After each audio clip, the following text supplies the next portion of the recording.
اس لیے کہ سیرت غوث اعظم بہت لوگوں نے لکھی ہے، انہوں نے لکھا ہے، لیکن غوث اعظم نے اس کو بنا دیا چور سے ابدال۔ یہ نام پہلے غور کیجئے گا۔ اب آؤ تھوڑا اس ماحول میں آؤ، جائزہ لے لو۔ اس لیے کہ بیٹا پیدا ہوا ہے نا، پہلے ایک رحمت سن لو۔ بیٹے کی پیدائش پہ بہت خوشی ہے، بہت خوشی ہوتی ہے، ہم کو بھی ہوتی ہے، آپ کو بھی ہوتی ہے۔ اور بیٹی پیدا ہو تو خوشی ہوتی کہ نہیں ہوتی ہے؟ ہوتی ہے نا۔ دیکھو میں بتاؤں، جس کے پاس اولاد نہیں ہے اس سے پوچھ لو کہ اولاد کی قدر کیا ہوتی ہے۔ جس کے پاس ہے نا آنکھ نہ ہو اس سے پوچھو کہ آنکھ کی قدر کیا ہوتی ہے۔ جس کے پاس ہاتھ نہ ہو اس سے پوچھ لو کہ ہاتھ کی اہمیت کیا ہوتی ہے۔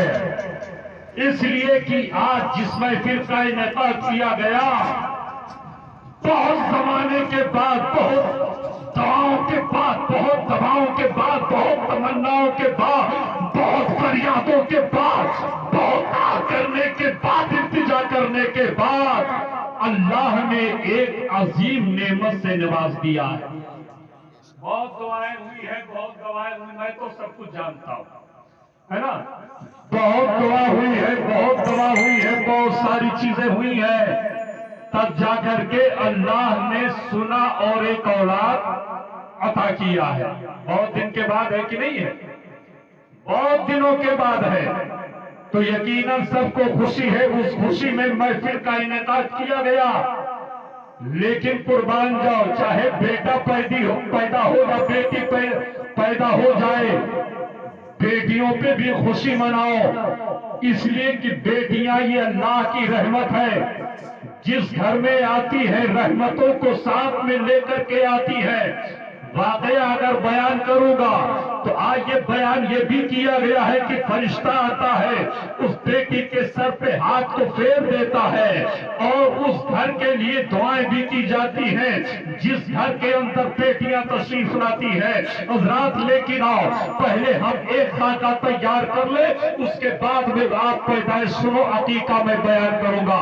اس لیے کہ ہم عقیقہ کہتے ہیں، لیکن لوگ عقیقہ سمجھتے ہی نہیں ہے کہ عقیقہ کیا کہتے کس کو ہے، عقیقے کی تعریف کیا ہے، عقیقہ کرنا کیا ہے، عقیقہ کرنا آیا ہمارے لیے ضروری ہے کہ نہیں ضروری ہے، فضول خرچی ہے یا نہیں ہے۔ کچھ لوگ تو کہتے ہیں، سنو اگر اختلاف بتاؤ ائمہ کی تو اس میں بہت الجھ کر کے رہ جاؤ گے، لیکن آؤ پہلے سنتے ہوئے چلو، ایک یعنی مثال لیتے ہوئے چلو، غور سے سنیے گا۔ مثلا حضرت آدم علیہ السلام سے لے کر کے نبی آخر الزمان تھا، آپ پورے انبیاء کا آپ ملاحظہ کرتے ہوئے چلو، اس کے علاوہ نسل انسانی پہ آپ غور کرتے ہوئے چلو، پھر ان میں فرقے اور قوموں کو غور کرتے ہوئے چلو۔